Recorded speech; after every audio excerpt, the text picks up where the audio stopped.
abra aí na sua Bíblia, Efésios capítulo 6, versículos 10 a 13. Quem quiser acompanhar aí no telão, o texto está lá.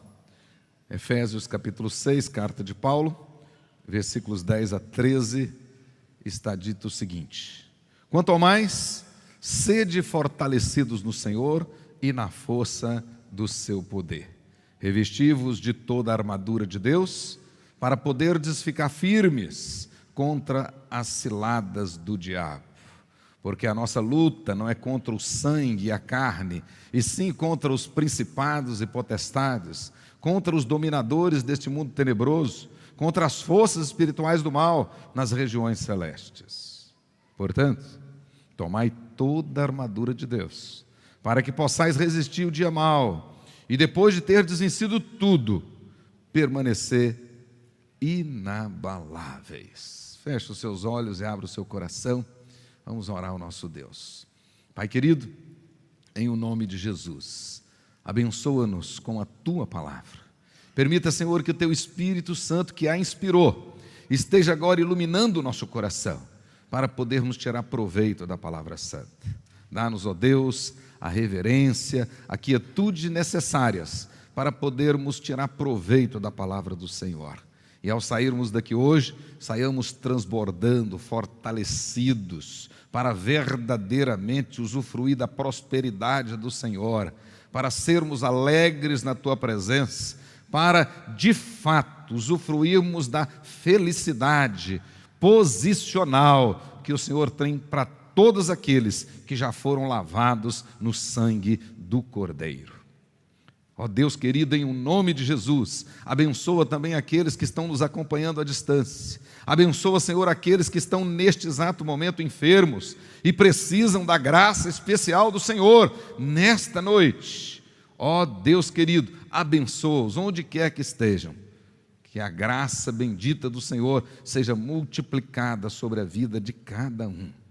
Aqueles, ó Deus, que estão desanimados, aqueles que estão cansados, aqueles, ó Deus, que até mesmo têm pensado em retroceder, que a graça do Senhor os alcance também, e que eles sejam reavivados, despertados, para voltarem ao aprisco do Senhor e servir ao Senhor em integridade de coração. Perdoa-nos, ó Pai, tira de nós, ó Deus, em o nome de Jesus, tudo aquilo que não agrada ao Senhor. Que nós possamos, ó Deus, verdadeiramente servir ao Senhor com integridade de coração. Em o nome de Jesus, para a honra e glória de Jesus.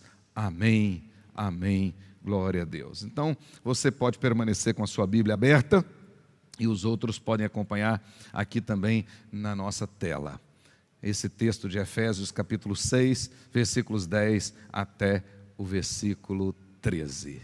Nós, desde o início do ano, estamos fazendo uma série de mensagens a respeito do sucesso, a respeito da prosperidade que Deus verdadeiramente tem para nós. E nós temos aprendido aqui que desejar essa prosperidade, que buscar esta prosperidade, desde que com o entendimento correto, com os propósitos corretos, não tem nada de errado. Na realidade, o crente pode e deve buscar essa prosperidade de maneira correta, de maneira que agrada ao Senhor, de maneira que os propósitos do Senhor sejam cumpridos na sua vida através desse sucesso, através desta prosperidade. Entretanto, se assim acontecer de maneira contrária, ou seja, se buscarmos esse sucesso de maneira contrária, podemos ser enredados por uma terrível ambição que nos levará com certeza a negociar princípios inegociáveis. E desta forma, os sonhos de sucesso se transformarão em pesadelos. As conquistas se transformarão em derrotas. E por fim, o tão sonhado sucesso, na verdade, se transformará em traumatizante fracasso. Se você buscar a prosperidade ou sucesso de maneira errada, de maneira adversa ao que a palavra nos ensina, certamente isso acabará mal, com certeza. Na verdade, conforme já aprendemos aqui, o sucesso, a prosperidade, não é causa, é efeito. Ou seja, para o cristão verdadeiro, à luz da palavra de Deus, sucesso é resultado da santidade, da obediência, do serviço. Sucesso, na realidade, é fruto de uma vida de intimidade com Deus, de dependência de Deus, de compromisso com a palavra de Deus. Quem realmente estiver comprometido com a palavra de Deus, quem buscar essa intimidade com o Senhor Jesus, quem realmente estiver na dependência de Deus, usufruirá do verdadeiro sucesso, da verdadeira prosperidade. Essencialmente, conforme já aprendemos aqui, na realidade, nós não precisamos do sucesso, muito menos da prosperidade, para sermos felizes. Na realidade, se formos felizes, obteremos sucesso e felicidade e prosperidade. Portanto, na realidade, o sucesso, ele sempre vai ser efeito, nunca causa. Ponha isso no seu coração. Esse tempo todo, falando desse assunto, é óbvio que eu não estou falando do sucesso conforme na mensagem anterior, do sucesso com inquietações, do sucesso com injustiças, do sucesso com iniquidades, do sucesso com impiedades, do sucesso com malícia, fruto de todas essas coisas. É óbvio que não estou falando desse sucesso. Não estou falando desse sucesso, nem destes bem-sucedidos, aos quais nós não temos que invejar, nós não temos que ter ciúmes, nem desejar e nem nos irritar, porque eles estão prosperando. Porque aquele sucesso, aquela prosperidade, conforme a Bíblia diz, na realidade, aquela prosperidade é passageira, é fugaz, é transitória. Por isso, nós precisamos descansar no Senhor.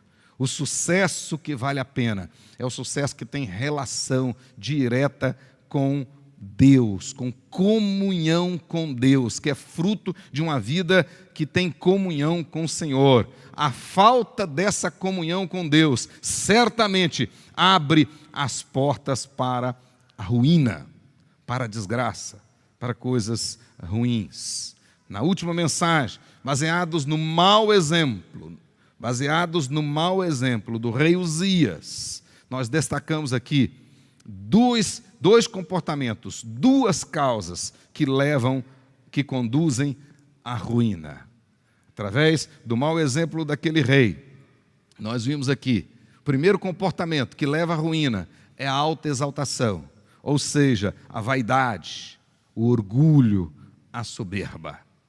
Segundo comportamento que leva à ruína, à luz do exemplo do rei Uzias, é a desobediência.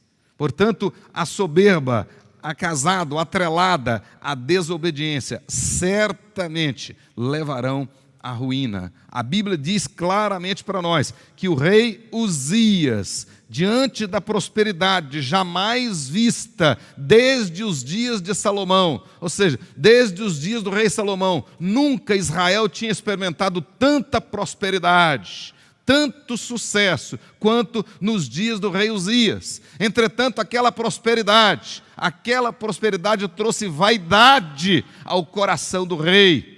Próprio Esdras registra isso, diz claramente lá que o coração do rei Uzias se exaltou para a sua própria ruína, diz o texto.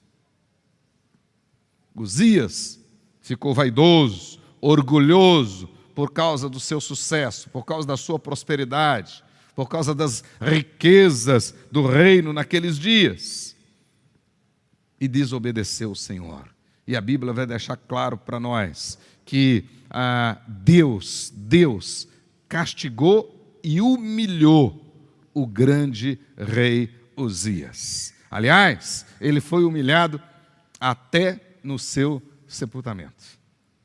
Até no seu sepultamento, até depois de morto, ele foi humilhado, é o que a Bíblia nos diz. Hoje, meus queridos irmãos, encerrando então essa série, quero tratar com os irmãos a respeito desse último comportamento, desse terceiro comportamento, que realmente conduz à ruína. Esse terceiro comportamento, à luz do que nos ensina hoje o apóstolo Paulo, nós vamos ver esse comportamento que pode conduzir a ruína, a desgraça. Então, além da soberba, ou seja, da vaidade, do orgulho, da autoexaltação, além da desobediência, um terceiro comportamento que conduz à ruína é o desconhecimento. Pode anotar aí, desconhecimento. Na realidade, a prosperidade que vem de Deus e serve aos propósitos de Deus, essa é a prosperidade que nós precisamos buscar. Entretanto, nós temos que ter conhecimento para buscá-la, e principalmente o conhecimento de Deus. Usando o profeta Oséias, Deus disse assim: o meu povo caminha a passos largos para a perdição, porque lhe falta conhecimento de Deus, por falta de conhecimento. Na realidade, nós podemos ver aqui que este comportamento, ou seja, uma pessoa descuidada, desleixada, uma pessoa que não se preocupa em conhecer qual é a boa, perfeita e agradável vontade do Senhor, certamente se precipitará e certamente andará por caminhos tortuosos, certamente não vai conseguir nem a prosperidade ou o sucesso que realmente provém de Deus.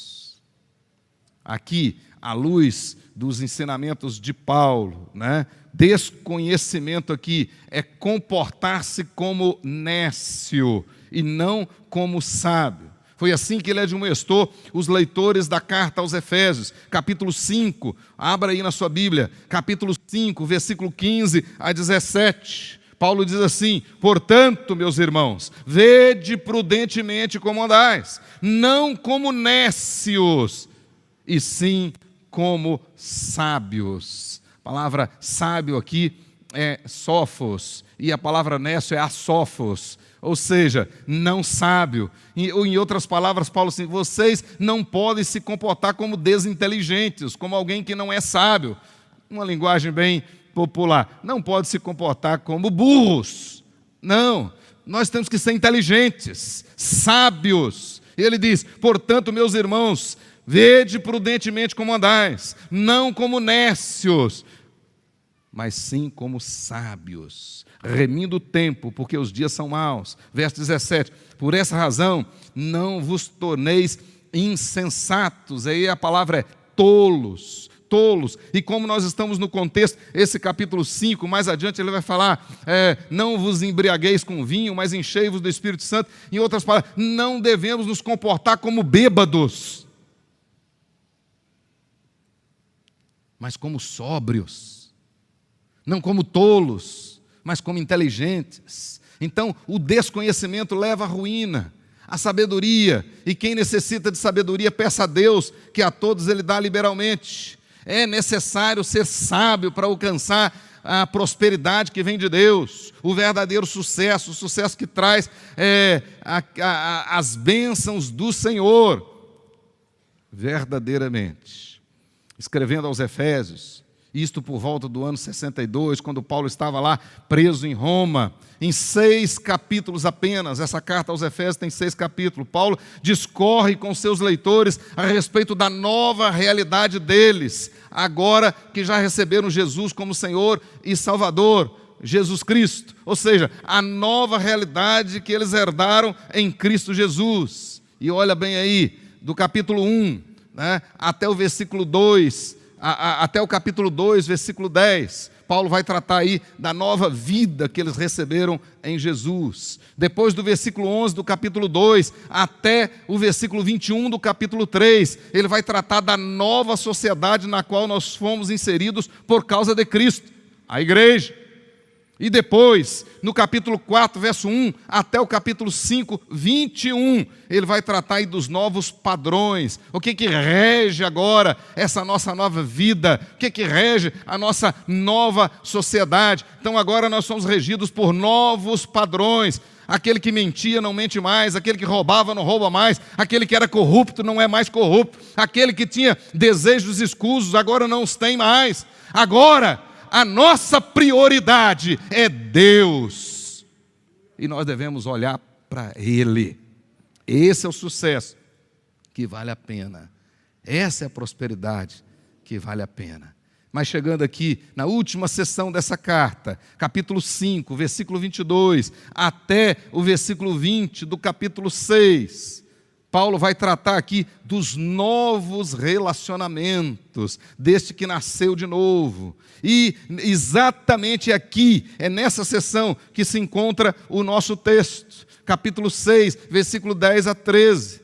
E aqui, tratando dos novos relacionamentos, o apóstolo Paulo diz que os novos relacionamentos nossos agora, eles compreendem duas dimensões. Então, o viver cristão compreende simultaneamente duas dimensões. É como se fossem os dois lados da mesma moeda.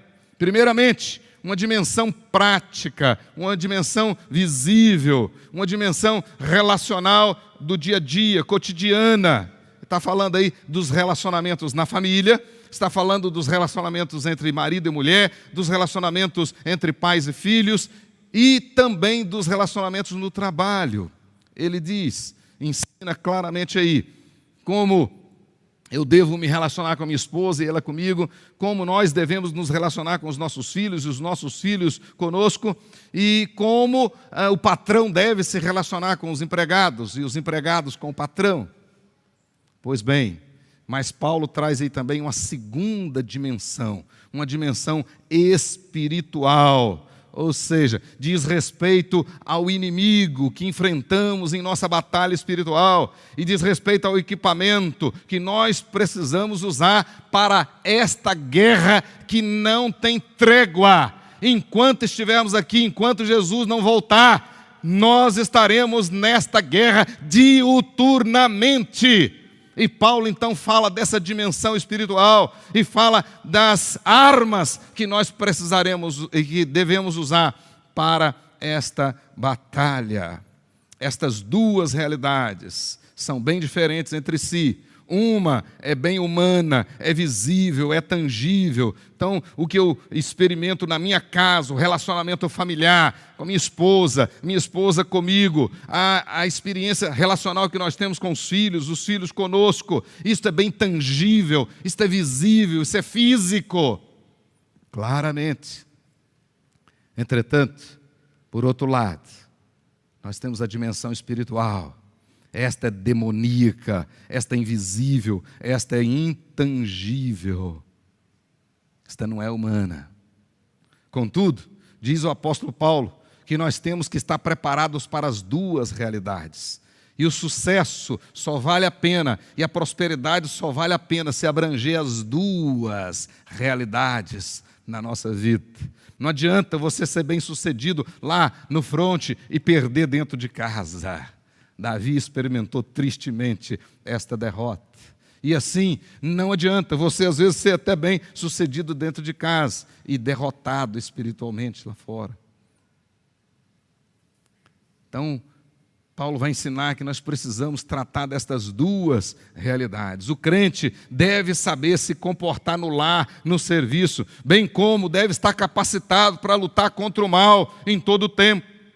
Assim sendo, o crente precisa dessa capacidade. Ele precisa dessa capacidade para essa batalha espiritual. E, ao mesmo tempo, precisa ter sabedoria para viver em harmonia no lar e no trabalho. Os dois lados da mesma moeda. E nós precisamos buscar esse sucesso em ambos os lados. Em ambos os lados. Quantos pastores, às vezes, são até bem-sucedidos aqui na igreja, mas vivem num lar em ruínas. Quantos líderes que são bem-sucedidos lá fora e vivem um verdadeiro inferno dentro da sua própria casa.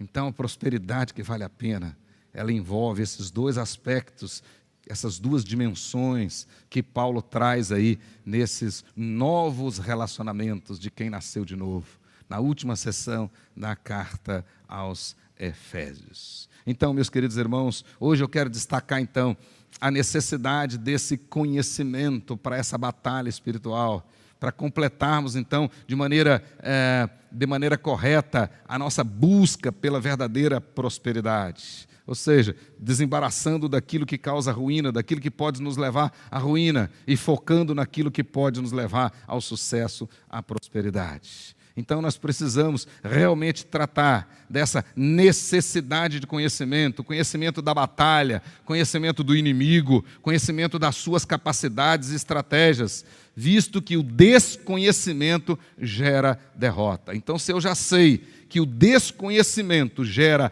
derrotas, eu preciso buscar o conhecimento.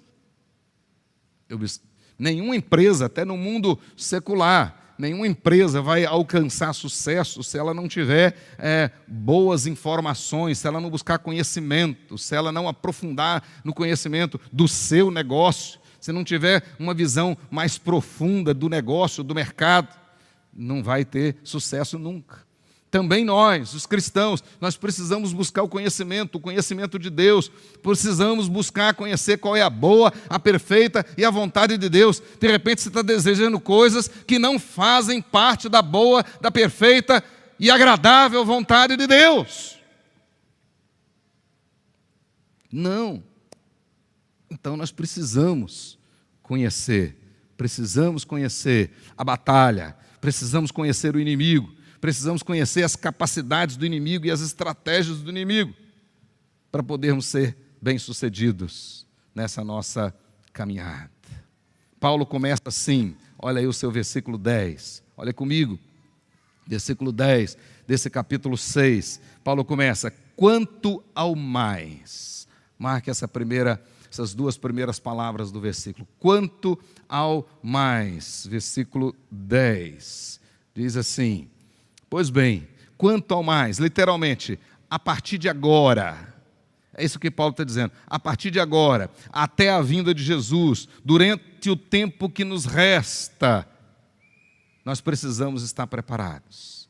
Então, ele está falando para aquelas pessoas que nasceram de novo, para aquelas pessoas que agora têm uma nova vida em Cristo Jesus, para aquelas pessoas que fazem parte de uma nova sociedade, para aquelas pessoas que estão sendo regidas por um novo padrão, para aquelas pessoas que têm novos relacionamentos, e para elas ele está dizendo, olha, quanto ao mais, agora, da agora para frente, agora que vocês são novas criaturas em Cristo Jesus, da agora para frente, até a volta do Senhor Jesus, nós precisamos estar preparados. A paz de Deus que nós recebemos através de Jesus, através do sacrifício da cruz, ela só será experimentada em meio a uma luta sem tréguas contra o mal. Por isso é que eu tenho falado sempre aqui, que a paz para nós, ela é posicional. Essa é uma paz diferente da paz lá no mundo, né? Podemos dizer que a paz lá no mundo é um intervalo entre duas guerras. A nossa paz é posicional, é porque nós estamos em Cristo. E para nós agora, usufruirmos dessa paz, estas bênçãos, elas virão em meio a muitas lutas incessantes contra o mal, contra o inimigo. Isso é que Paulo vai dizer, então, para os seus leitores. Então, não vai haver, em momento nenhum, até a volta de Jesus, cessação de hostilidades, não. O inimigo vai trabalhar dia e noite contra nós. Por essa causa, a força do Senhor e a sua armadura, ou seja, o seu poder, a força do Senhor e o seu poder, são indispensáveis para a vida do crente. Então você que está me ouvindo aqui agora, você nunca terá prosperidade verdadeira sem a força do Senhor e o poder dele. Absolutamente não. Então é isso que Paulo está dizendo. A força do Senhor e o seu poder são indispensáveis para a nossa vida. Além disso, na visão do apóstolo Paulo, conhecer o inimigo, conhecer o seu caráter e as suas estratégias e ter um respeito consciente por suas capacidades são indispensáveis, são bases preliminares para vencê-lo e para mantê-lo subjugado. Detalhe interessante, muitos cristãos, às vezes por falta de conhecimento, desprezam o seu inimigo, fazem pouco caso do inimigo, subestima o inimigo espiritual, e ao subestimar o inimigo espiritual, despreza a força do Senhor e a sua armadura, e por isso são derrotados. Então, quando você subestima o inimigo, você não faz questão, então, da armadura do Senhor e do poder dele. Acha que pode resolver com as suas forças, acha que pode resolver com a força do seu braço, acha que pode conseguir o sucesso, a prosperidade com a força do seu braço, com a sua capacidade. Então você está subestimando o inimigo e não precisa, então, da força do Senhor e nem da armadura dele. É isso que Paulo está dizendo. Nesse caso, esses com certeza serão derrotados de modo vergonhoso. Vergonhoso. Ensinando para os seus leitores a respeito do inimigo, que aqui o apóstolo Paulo põe nome, o inimigo aqui é diabo. Ele diz claramente aí para nós, que o diabo é o nosso inimigo. Ele diz, versículo 11, revestivos de toda a armadura de Deus, para poderes ficar firmes contra as ciladas do diabo. O inimigo, o diabo. O apóstolo Paulo aí vai deixar claro para nós algumas características desse inimigo, que nós precisamos ter consciência delas para conhecê-lo, e conhecer a batalha, e conhecer as estratégias dele, para podermos ser realmente vitoriosos. Primeira característica desse inimigo é espiritual. Esse inimigo, ele é espiritual, portanto, invisível, e ele está, por ser invisível, te espreitando 24 horas por dia. A Bíblia diz claramente que o diabo, o nosso inimigo, o nosso adversário, o inimigo da nossa alma, anda em derredor, rugindo como leão, procurando uma brecha, observando.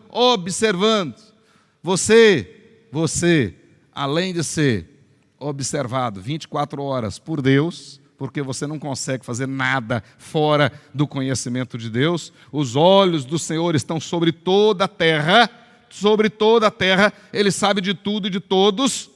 Além disso, o inimigo da sua alma te vigia, te espreita 24 horas por dia, ininterruptamente. Então tome consciência que o inimigo,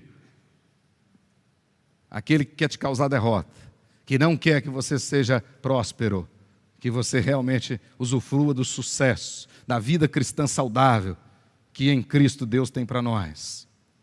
Esse inimigo realmente é espiritual. Segundo, Paulo vai dizer, são muitos e poderosos. Na realidade, ele vai logo adiante dizer para nós que esse inimigo, ele vai dizer lá, principados, potestades, dominadores desse mundo tenebroso, forças espirituais do mal. São muitos. Então, na realidade, não é um inimigo, mas muitos demônios. São muitos. E, além disso, são poderosos, sim. É verdade. Não subestime o inimigo da sua alma. Não subestime. Porque se você subestimar, como eu disse, você vai achar que não precisa da força e nem da armadura de Deus. Você vai baixar a guarda e será terrivelmente derrotado. Nós não podemos destruir esses inimigos com armas humanas. Não podemos destruir esses inimigos, por exemplo, com a bomba atômica. Não podemos, absolutamente não. Nós temos que enfrentá-los com armas espirituais. Terceira característica desse inimigo que Paulo diz aí, eles são malignos.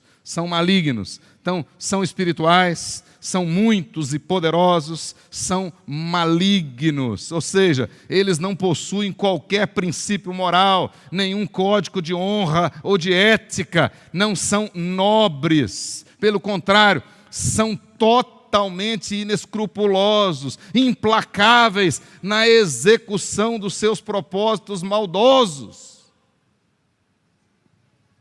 Então observe bem que o inimigo da sua alma não está brincando, não. Às vezes muitos cristãos brincam de ser cristãos. Muitos, ao ponto do próprio apóstolo Paulo escrever aos Gálatas: com Deus não se brinca, de Deus não se zomba, porque aquilo que o homem plantar ele vai colher. Muitos cristãos ficam distraídos, desatentos, são instáveis, como Tiago ensinou na sua carta, e era uma das grandes preocupações de Tiago, com a instabilidade dos crentes, com a inconstância dos crentes. Muitos ficam como que na praça dando milho para os pombos. Mas o inimigo da sua alma está atento, e ele é maligno. Outra característica que Paulo traz aí: eles são astutos, versáteis. Eu vou explicar daqui a pouquinho, mas Paulo está dizendo que os inimigos da nossa alma, eles são sagazes, são engenhosos, sutis como a serpente.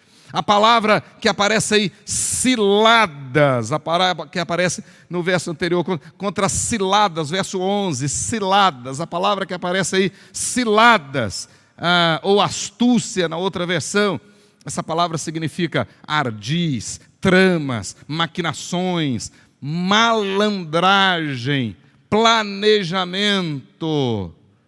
Olha que coisa, o diabo, ele tanto faz o papel do valentão, mas também faz o papel do malandro, o papel do trapaceiro. Ele é versátil, ele se apresenta de várias formas, ele oferece o que não tem e cobra o que não deu. Preste atenção, que muitos no afã, no desejo de alcançar o sucesso, caem nos ardis, nas armadilhas, nas ciladas de Satanás, vão atrás de promessas e Satanás não tem para entregar. Preste atenção, cuidado com o canto da sereia. Quantos na busca da riqueza abandonaram a fé? Quantos? Não foi à toa que Jesus diz: preste atenção, porque onde estiver o seu tesouro, ali estará o seu coração. Tome cuidado, que as prioridades podem mudar imperceptivelmente na sua vida, e de repente você está andando absolutamente na direção errada. O inimigo é astuto, o inimigo é versátil, ele é trapaceiro. A força do inimigo é a fraude, né? A força dele está na fraude. Portanto, a fraude constitui uma das principais armas dele. Ele usa variedades de armas, disfarça-se de anjo de luz, aparentando inclusive ser apóstolo de Cristo. É isso que Paulo alerta os irmãos lá de Corinto, segunda carta, capítulo 11, verso 13 e 15. Ele diz: tome cuidado, que Satanás se disfarça em apóstolo de Cristo, em anjo de luz. Ele é trapaceiro mesmo, né? Ele procura arremedar Deus, imitar o Senhor, e imitar até os dons espirituais. Então tome cuidado, saiba disso. Mas outra característica, então, além de espiritual, de muitos e poderosos, além de malignos, além de astutos e versáteis, Paulo diz também que eles são persistentes. Um detalhe curioso: o que motivou o escritor da carta aos Hebreus é que muitos, por causa da perseguição, estavam pensando em retroceder, estavam desistindo. Capítulo 10 aos Hebreus deixa isso claro. Muitos estavam querendo voltar ao judaísmo, retroceder, abandonar o cristianismo, desistir. Agora um detalhe, olha aqui para mim: Satanás não desiste. Muitos crentes têm faltado a eles a perseverança. Nós aprendemos na última quinta-feira aqui o segredo de uma vida cristã saudável, à luz de Tiago. É um cristão que pratica as escrituras sagradas, um cristão que é perseverante e um cristão que é paciente. Então, paciência, perseverança e prática são os segredos da vida cristã saudável. Entretanto, muitos cristãos não têm sido perseverantes. Muitos não têm. Quantos começaram bem, quantos começaram e corriam bem, e hoje estão longe, estão desanimados. Talvez você que está me assistindo em casa agora.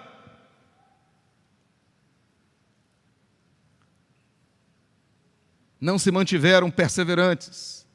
Agora eu tenho uma triste notícia. Satanás é perseverante. Ele não desiste. Não desiste até a volta de Jesus. Ele nunca se dará por vencido. Satanás não desistirá nem diante da nossa vitória. Por isso é que nós não podemos baixar a guarda nem no momento da vitória. Como eu citei aqui semana passada, a Milka de Barca, dizendo que normalmente nós somos vulneráveis depois da vitória. Porque quando você vence, você fica todo alegre e baixa a guarda. Mas Satanás continua em derredor. Ele não desiste. Nem diante da sua vitória, ele desiste. Não, absolutamente não. Os demônios, ao serem derrotados, eles voltam com novas estratégias. Por isso que Jesus ensinou, expulsando os demônios, uma casa fica limpa, você tem que mobiliá-la. Senão ele volta trazendo 7 outros. Ele não desiste. Não desiste. Então tome conhecimento que esse inimigo aí não é brincadeira. Esse inimigo é espiritual. São muitos e são poderosos. São malignos, são astutos e versáteis. São persistentes. Ele vai ficar ali na sua orelha, ali no seu ouvido, o tempo todo. Mas também Paulo diz que eles são oportunistas. Mesmo depois da vitória, precisamos continuar firmes. Versículos 11 e 14 desse texto. Porque Satanás, sempre procurará um novo jeito de atacar. Nunca podemos nos despir da armadura do Senhor.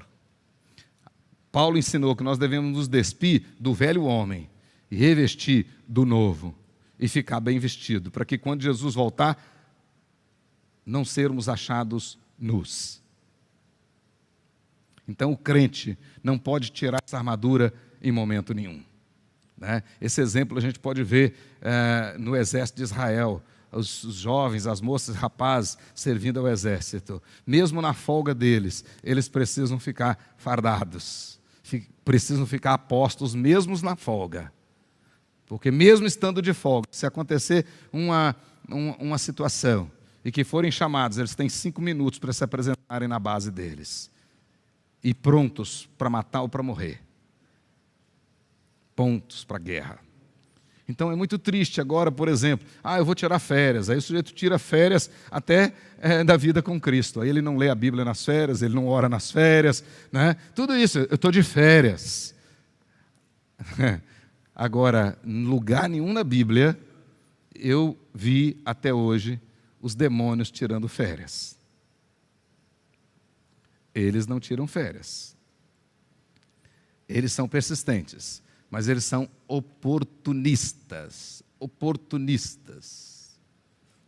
Atacam no momento certo. E por último, na linguagem de Paulo, os objetivos dos inimigos nossos sempre são 3.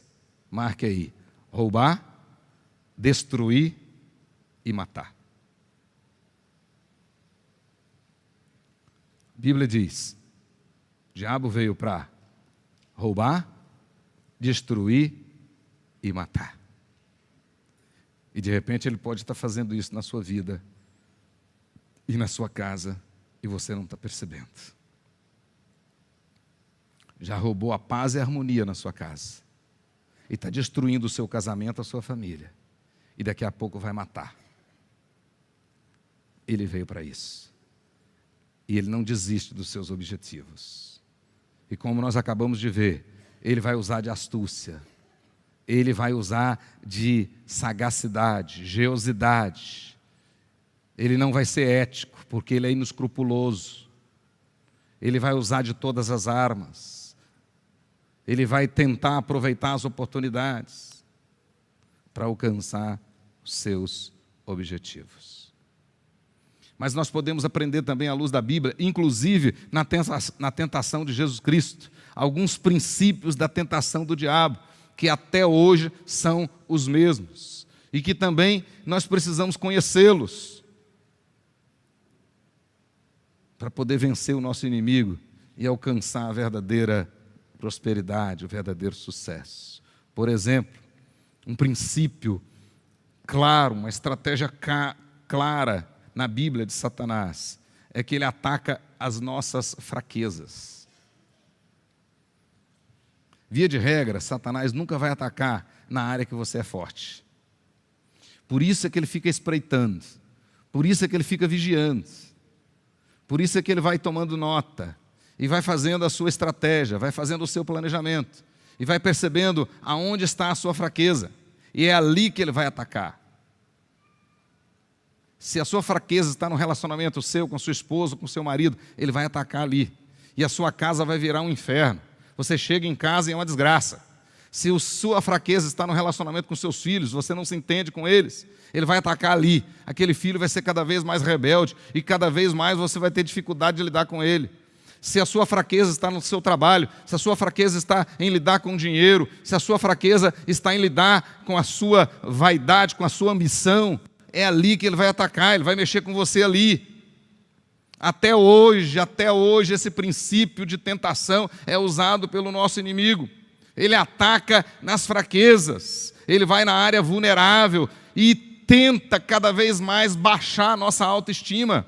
Lembra, estudamos aqui recentemente daquele episódio histórico do encontro lá dos filisteus, da guerra dos filisteus contra os hebreus. E todos os dias de manhã, o gigante, o incircunciso Golias, chegava todo dia, de manhã e de tarde, chegava diante do arraial de Israel e humilhava os soldados israelitas, os soldados hebreus, baixando a autoestima deles.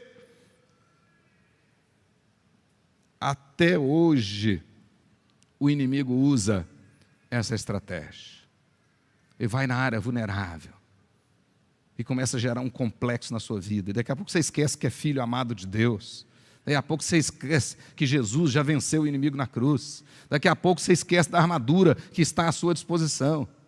Daqui a pouco você esquece de tomar posse do poder de Deus para lutar essa batalha espiritual.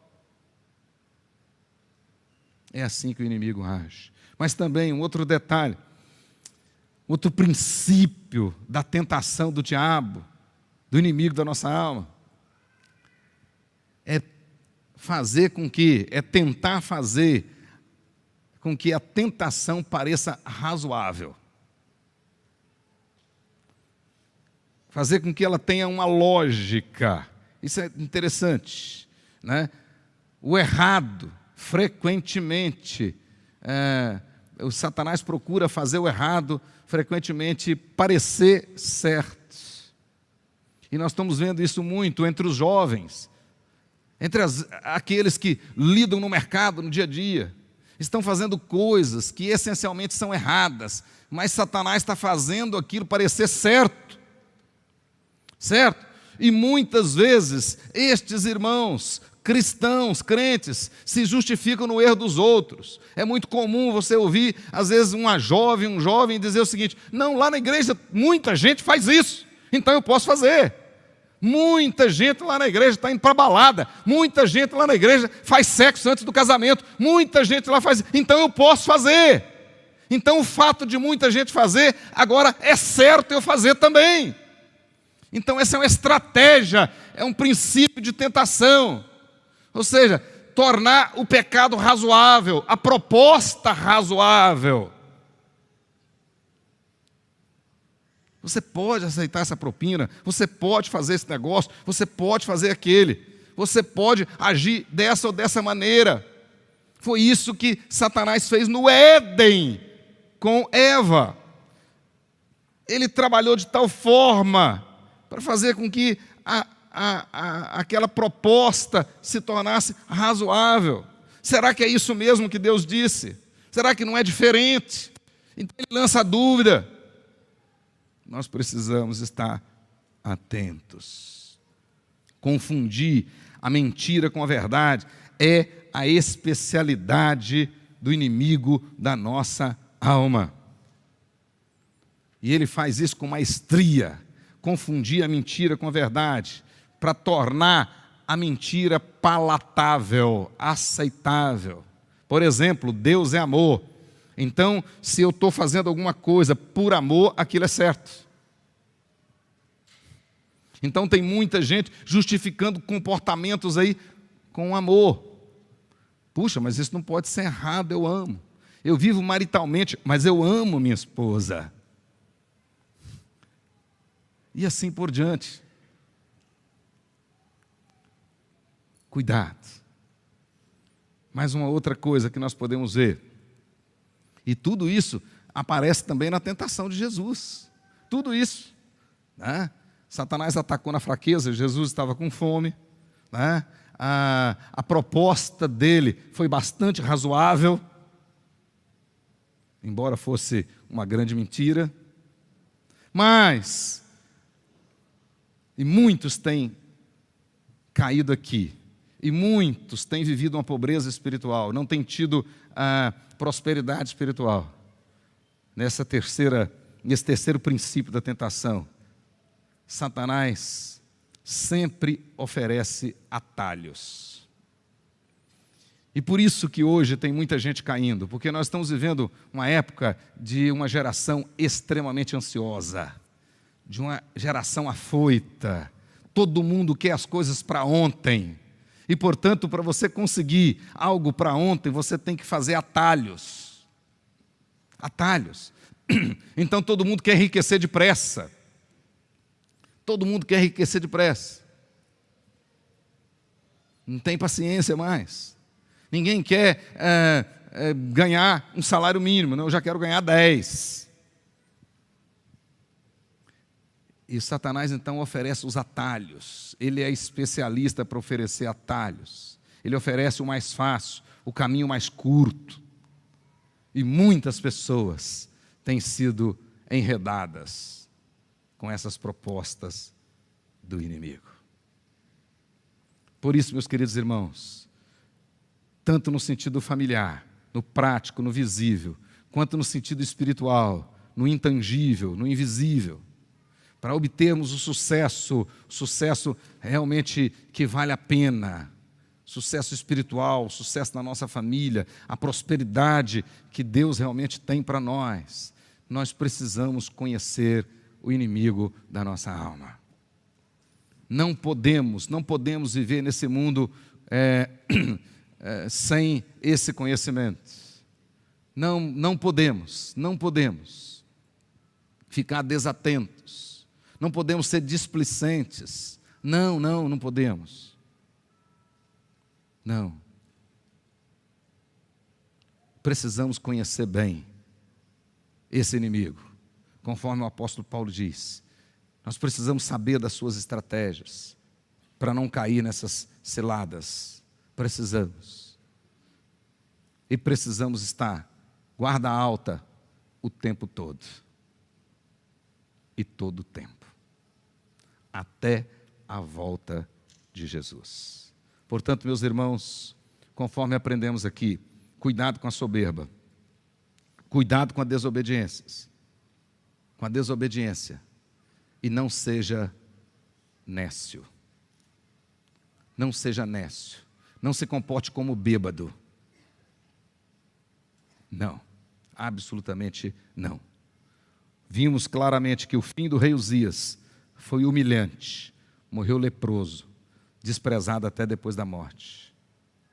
Ninguém mais falou do seu próspero reinado. Ninguém. Cuidado com a soberba. Cuidado com a desobediência. Cuidado com a falta de conhecimento, com o desconhecimento. Faça, meu querido irmão, a oração do salmista no Salmo 19, verso 3. Marque aí na sua Bíblia.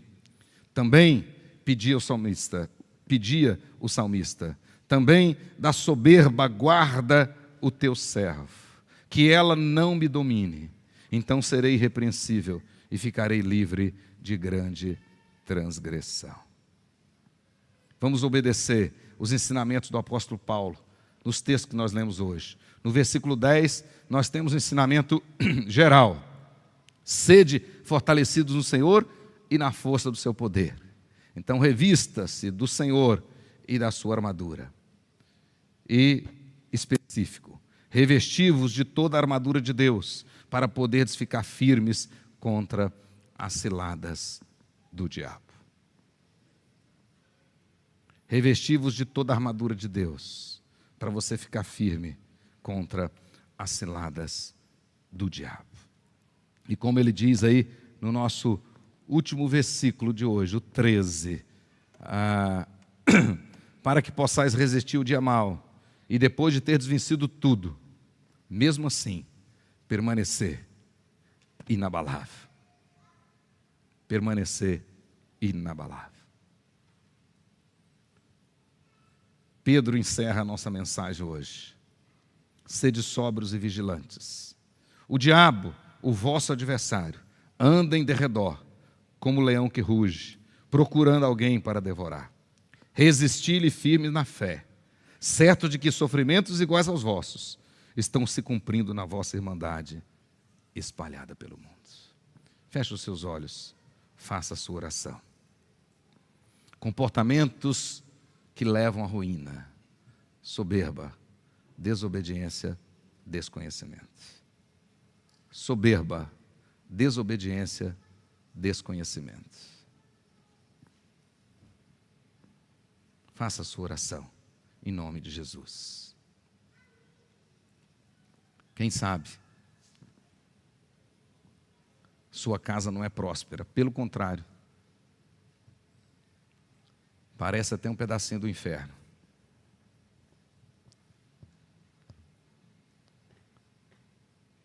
Quem sabe que você não está percebendo a ação do inimigo lá na sua casa.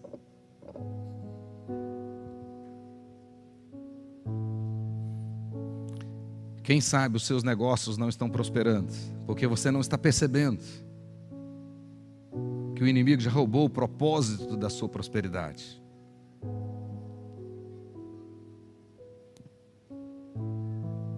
Pense nisso.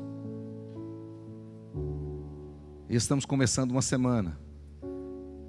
E a oração é que essa semana seja uma semana próspera, espiritualmente.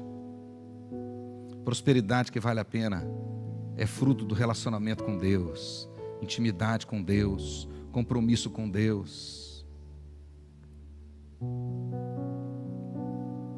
Faça isso, em nome de Jesus.